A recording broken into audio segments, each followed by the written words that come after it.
మాట్లాడితే సంస్కృతాన్ని తిడతారు, హిందీని మీరు రుద్దుతున్నారు, సౌత్లో దక్షిణాదిని అంటారు. అన్ని దేశ భాషలే కదా. మన తమిళనాడులో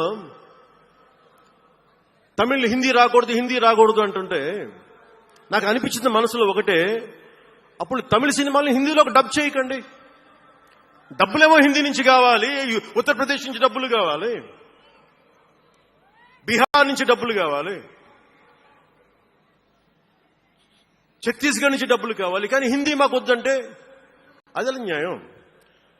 పనిచేసే వాళ్ళందరూ మనకి బీహార్ నుంచి రావాలి, కానీ హిందీని ద్వేషిస్తానంటే ఎట్లా? ఇవన్నీ మారాలి కదా. అందుకని భాషల్ని ద్వేషించాల్సిన అవసరం లేదు.